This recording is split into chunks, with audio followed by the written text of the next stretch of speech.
no les van a preguntar. Porque es importante que quede un poquito de sangre en el corazón, en el ventrículo izquierdo. El corazón, al ser una cavidad hueca, es bien propenso a colapsar. Si por ahora yo le quitara toda la sangre a mi corazón, se queda sin nada, esta colapsa. Como el alvéolo, recuerdan que tiende a colapsar, lo mismo con el corazón. ¿Ya?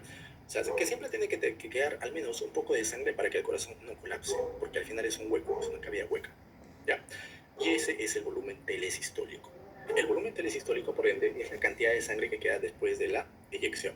Y como su nombre dice, volumen tele de final sistólico, volumen que queda al final de la sístole.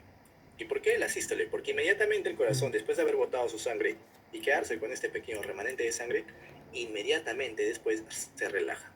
O sea que después de haber eyectado toda la sangre, el corazón pasa a relajarse. Por eso se denomina volumen telesistólico. 70 mililitros. Ahorita el corazón está relajado. Le queda 70 mililitros de contenido. Ha botado 70 mililitros. ¿Y cuánto tenía? 140 mililitros.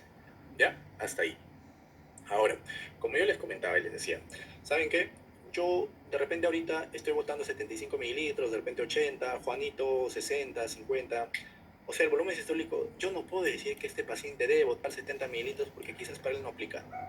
¿Por qué? Porque tenemos una superficie corporal, tenemos un volumen de agua, tenemos espacios, cavidad, entonces no aplica para todos.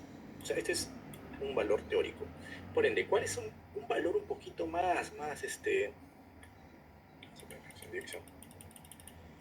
¿Cuál es un valor, un parámetro mucho más confiable, más fidedigno, mucho más objetivo que yo podría evaluar en la fracción de eyección? ¿Qué te dice la fracción de eyección? La fracción de eyección te dice lo siguiente. Es el porcentaje de sangre que expulsa mi corazón con respecto a su volumen telediastólico. A ver, en cristiano, la fracción de eyección es lo que yo voy a terminar botando con respecto a mi volumen telediastólico. En pocas palabras, es cuánto voto de lo que yo tenía. Y eso yo lo voy a expresar en porcentajes. Ya no lo voy a dar un número exacto porque eso no aplica para tal, no aplica para María, no aplica para Juana.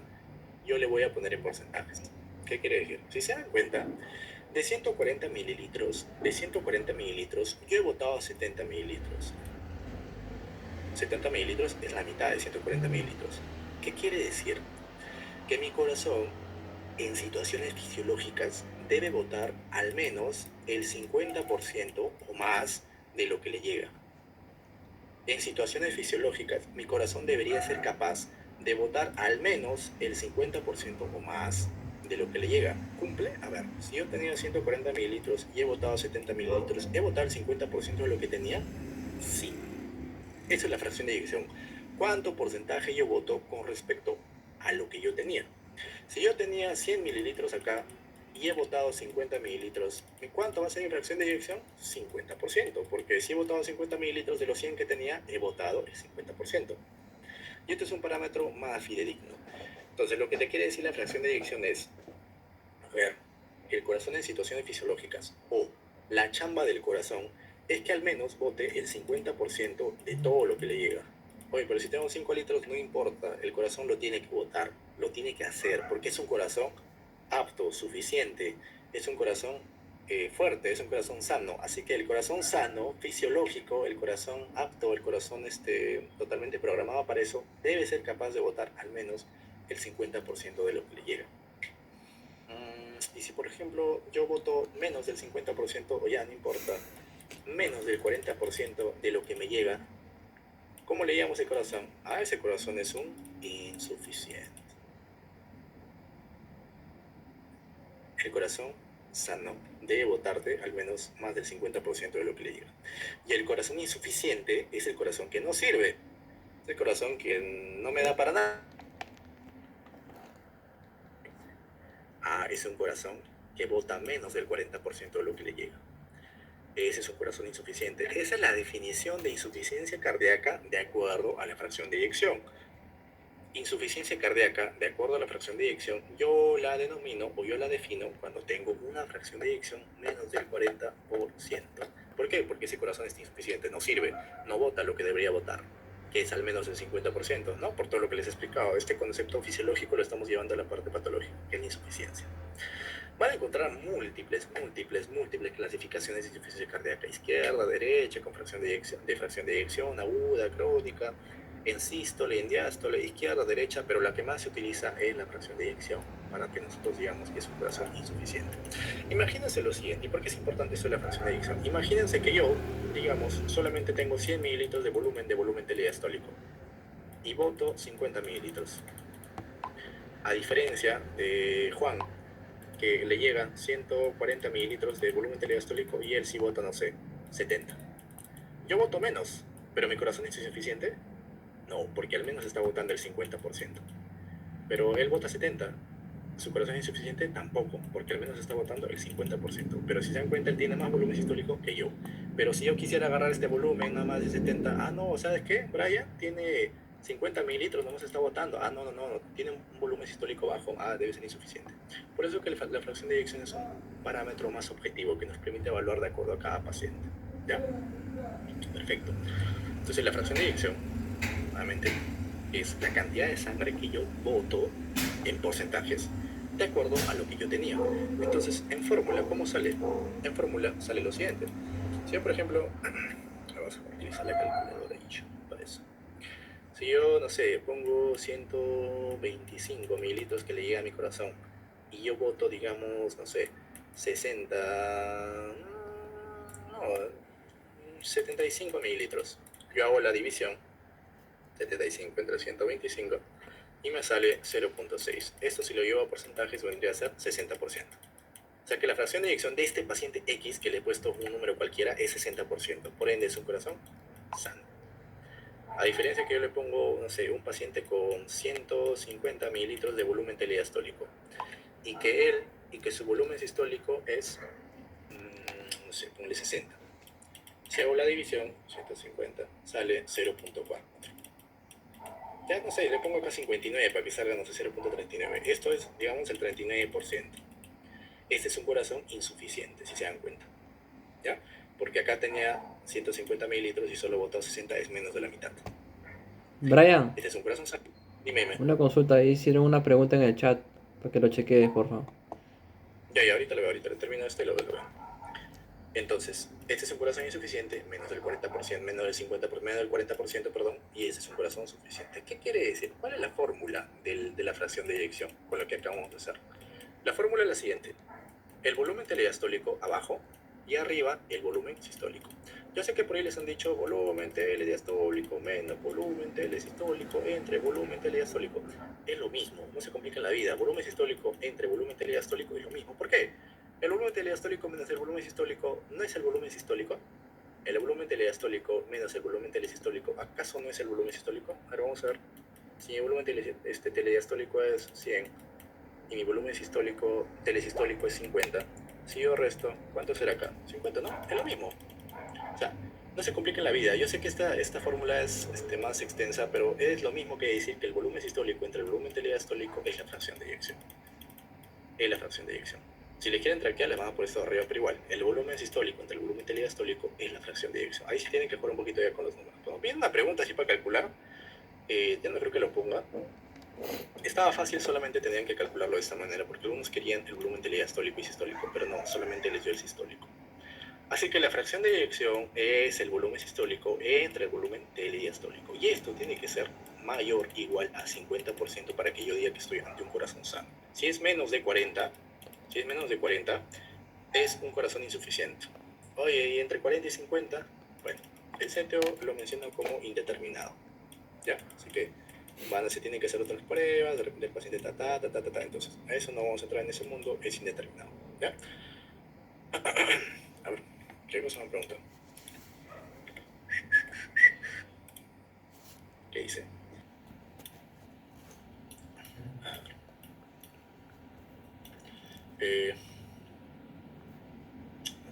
Ya. Volumen telesistólico, volumen sistólico, ¿ya? Listo. Ya les he hablado de la fracción de eyección, del volumen sistólico, volumen telesistólico, ya, ahí está. Ahora vamos a hablar un poquito de los determinantes del gasto cardíaco para que terminamos cerrando ya toda esta parte del ciclo cardíaco y pasemos a la curva, ¿ya? Vamos a ver.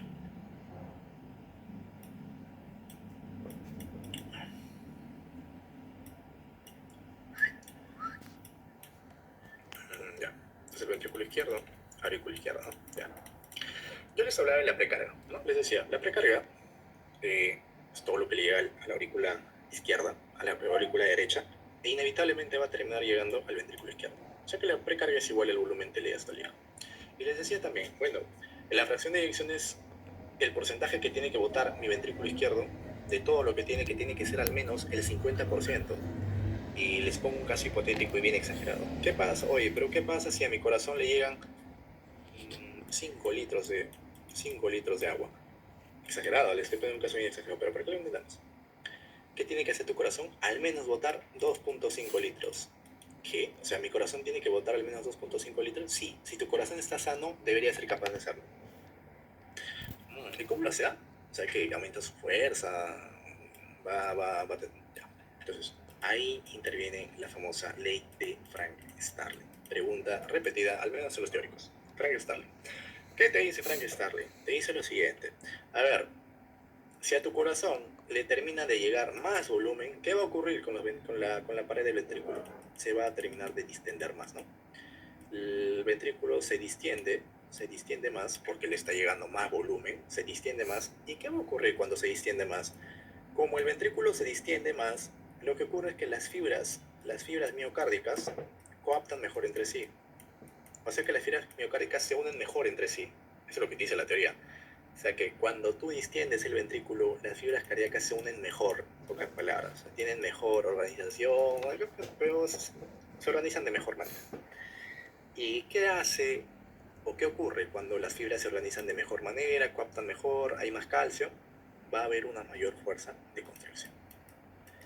O sea que mientras más distiendas a tu ventrículo izquierdo, más fuerza va a haber en el ventrículo izquierdo y por ende la sangre va a ser expulsada a una mayor fuerza.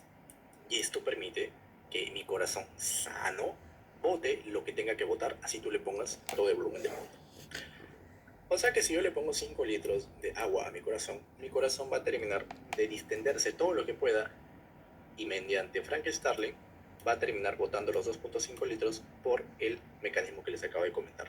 Porque mientras más se distiende mi corazón, más fuerza va a tener para que termine de botar toda la sangre. ¿Por qué? Por Frank Starling. Lo que te dice Frank Starling simplemente es eso, que a mayor volumen, a mayor precarga, o a mayor volumen telediastólico, que ya hemos comentado en un inicio que es lo mismo, va a haber mayor fuerza de contracción por parte de mi ventrículo izquierdo. Y eso me permite que mi corazón, a pesar de todo el volumen que yo le esté poniendo, sea lo suficientemente capaz de botar al menos el 50% de lo que le llega. ¿Qué quiere decir? Que mi corazón siempre va a tener que mantener esa fracción de eyección si es que está sano. Si no, si está mal, obviamente acá pues no se friega todo. ¿Ya?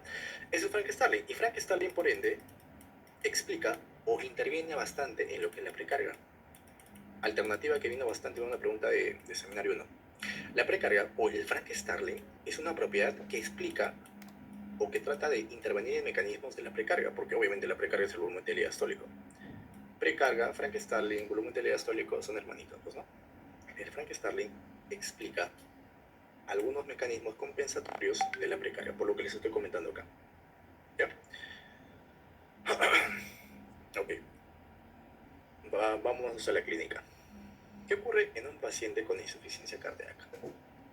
Recordarán que los pacientes con insuficiencia cardíaca al inicio son asintomáticos. ¿Por qué? Porque terminan teniendo este mecanismo de Frank Starling que está trabajando por ellos de manera precoz. De manera temprana, el mecanismo de Frank Starling termina generando que los pacientes con insuficiencia cardíaca un poquito que se compensen. El Frank Starling como que trabaja en estadios precoces de la insuficiencia cardíaca. Ahora, ¿qué ocurre, por ejemplo? Bueno, siempre el ejemplo que ponen, yo sé que en varios videos lo han visto, en varios siempre el ejemplo que ponen es lo siguiente. Imagínense acá un boxer, ¿no? Un boxer. ¿Ya? Un boxer de una persona que pesa 65 kilogramos. Tranquilo el boxer. El boxer tiene una liga, ¿no? Ya. Esta persona de 65 kilogramos, de un día para otro, termina de subir de peso hasta unos 150 kilogramos. Hasta 150 kilogramos. Y va a seguir utilizando este boxer. ¿Qué hace este boxer? Se estira, ¿no? Se estira. O sea, le va a seguir entrando a su boxer de repente. Bueno, hay que ser imaginativos. Y cuando se saca el boxer, ¿qué ocurre? Este boxer, de lo que estaba totalmente estirado, va a volver a su sitio. Lo normal. Y así va a pasar los días hasta que va a haber un momento en donde el boxer ya no va a volver a su sitio. Las fibras colapsaron. Esto es lo que ocurre en el corazón insuficiente. El mecanismo de Frank Starling, hasta estadios iniciales, termina compensando al paciente.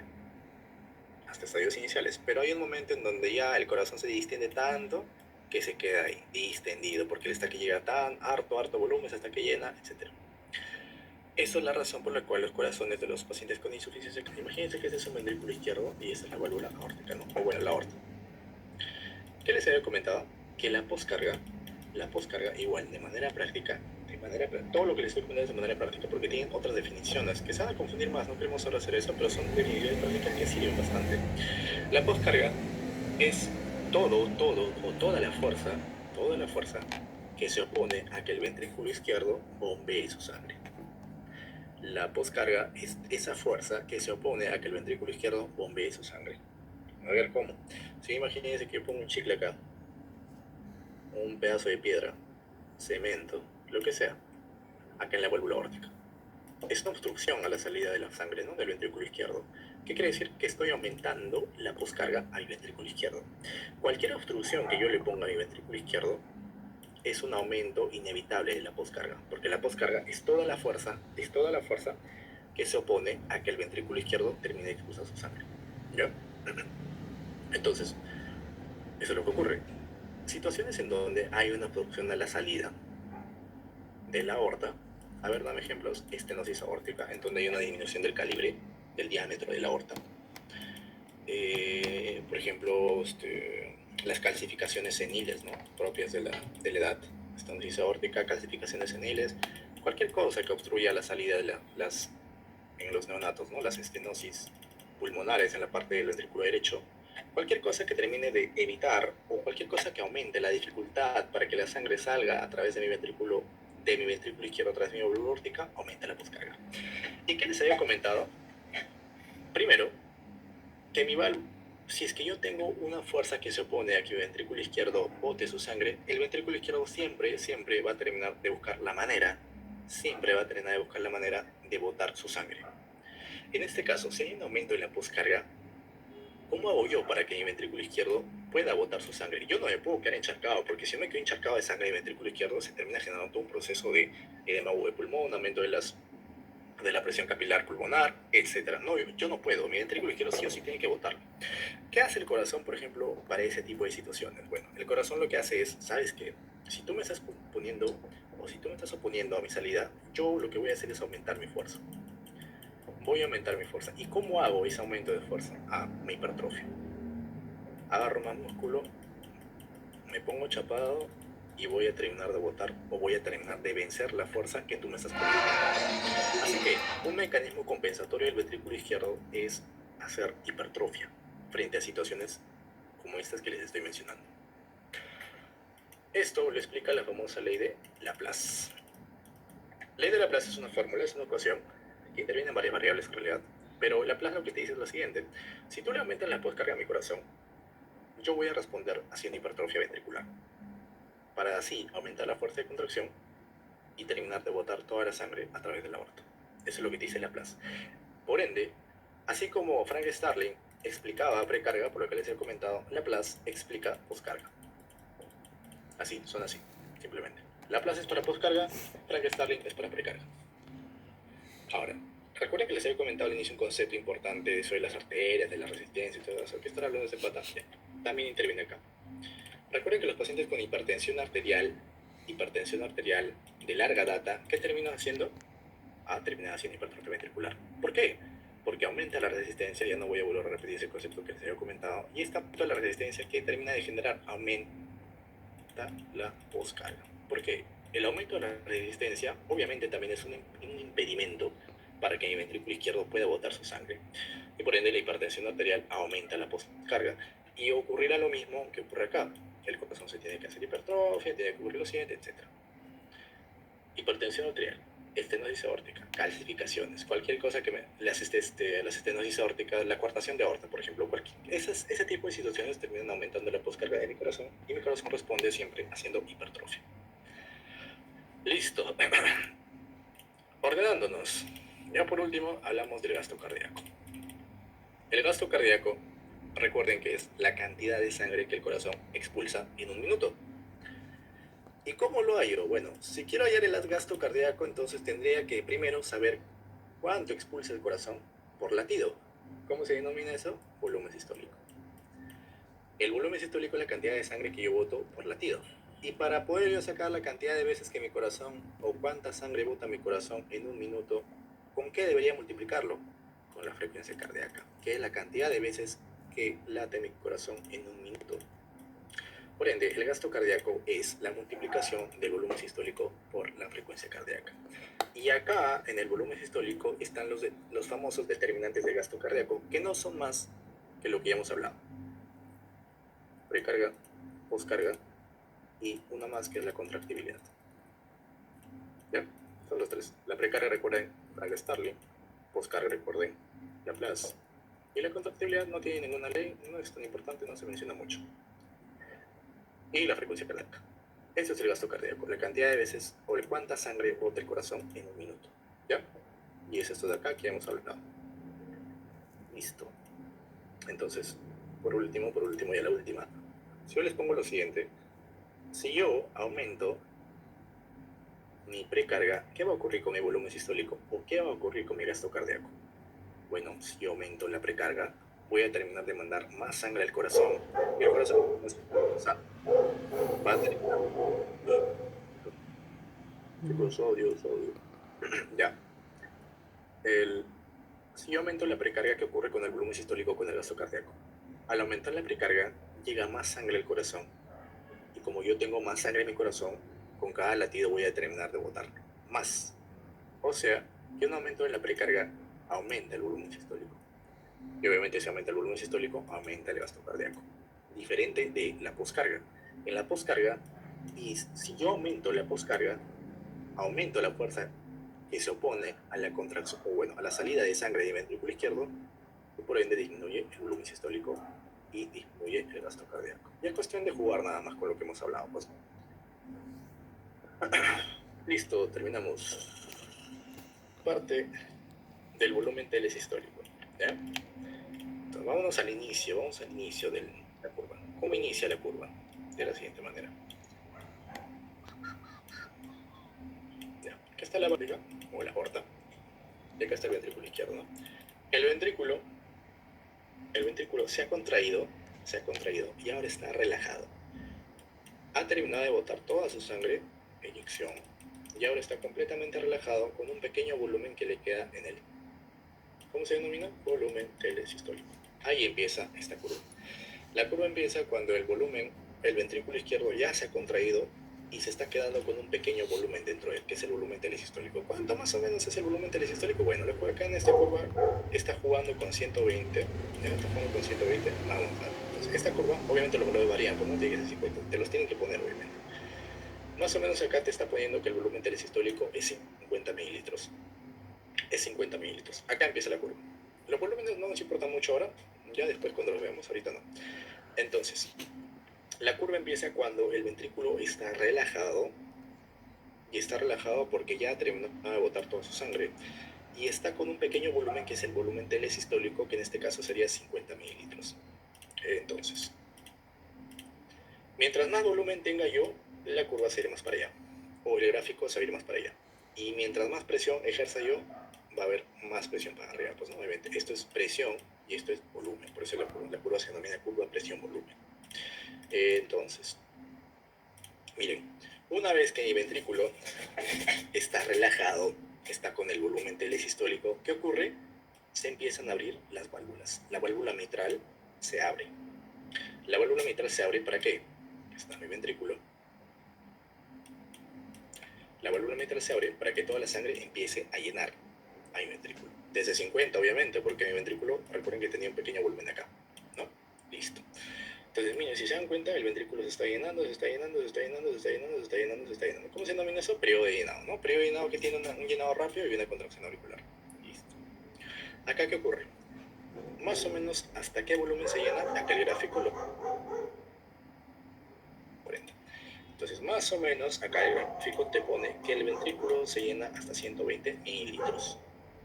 el volumen, el ventrículo se llena hasta 120 mililitros. ¿Cómo se denomina ese volumen que termina de llenar el ventrículo? Volumen telediastólico. Volumen telediastólico es el volumen que queda al final de la diástole. Ahora, inmediatamente el ventrículo se ha llenado, ¿qué ocurre? Las válvulas se tienen que cerrar, pues obviamente, si ya se llenó. Ese cierre de las válvulas genera el primer ruido cardíaco. El primer ruido cardíaco se da por el cierre de las válvulas ocurriendo en el ventrículo izquierdo. Recuerden que también está ocurriendo a la par en el ventrículo derecho y en el corazón derecho, ¿no? Entonces, una vez que el corazón se ha llenado, se cierra la válvula mitral y esto genera el primer ruido cardíaco. ¿Hasta qué volumen más o menos? Miren que más o menos hasta 120 mililitros. Pero dense cuenta que la presión está totalmente por el suelo. No hay presión. ¿Por qué no hay presión? Porque el ventrículo está relajado. A pesar de que esté lleno el ventrículo, no se está contrayendo, así que no debería haber aumento de las presiones. El ventrículo está relajado, la presión está ahí. Incluso, miren, si se dan cuenta, está hasta cero, pues, ¿no? Presión cero. Ahora, ¿qué ocurre? El inicio de la sístole, la contracción isovolumétrica. El corazón ni bien se llena, tiene que empezar a contraerse. Contracción isovolumétrica, lo que hemos hablado, ¿no? Y miren, se contrae. ¿Y qué ocurre? Aumentan las presiones. Aumenta porque se está contrayendo. Hasta más o menos, he dicho, 90, pues, ¿no? 90, 90, pues, ¿no? Ya. Pero dense cuenta algo. El volumen es el mismo. Se está manteniendo en 120, no volumétrica. El corazón no está ganando ni está perdiendo volumen. Por ende, el volumen se mantiene ahí. Lo único que está aumentando es la presión porque el corazón se está contrayendo, ¿no? Hasta más o menos 90, en donde, ¿qué habíamos dicho? Se destapa la válvula aórtica. Cuando se destapa la válvula aórtica, ahí recién yo voy a terminar de botar todo el volumen que... Y por ende, miren, de lo que tenía 120, voy a terminar perdiendo ese volumen hasta acá. Y no lo pierdo todo. Obviamente, ¿cuánto queda? Queda el volumen telesistólico, que es este de acá, ¿no? Que habíamos empezado. Se dan cuenta, es el mismo acá. O sea que, después de que yo he abierto la válvula aórtica, toda mi sangre tiene que salir en el periodo de eyección. Ahora, ¿cómo se denomina esa sangre que sale en cada latido? ¿O cómo se denomina toda esta sangre que está escapándose de lo que yo ya tenía? Volumen sistólico. Este es el volumen sistólico, que acá más o menos es de 70, pues, ¿no? 70 mililitros. ¿Es más de la mitad de lo que yo tenía? Sí, si yo tenía 120, 70 mililitros, es más de la mitad. Por ende, esta fracción de eyección es más del 50% en este gráfico. Está bien, es un corazón sano. Ahora, cuando la sangre terminó de ¿no? Así que la válvula izquierda, al cerrarse, ¿qué va a generar? El segundo ruido cardíaco. El cierre de las válvulas semilunares o sigmoideas, que son la válvula aórtica y pulmonar, genera el segundo ruido cardíaco. Y ocurre después de que el corazón haya botado toda su sangre. Pues, ¿no? Ahora, ni bien se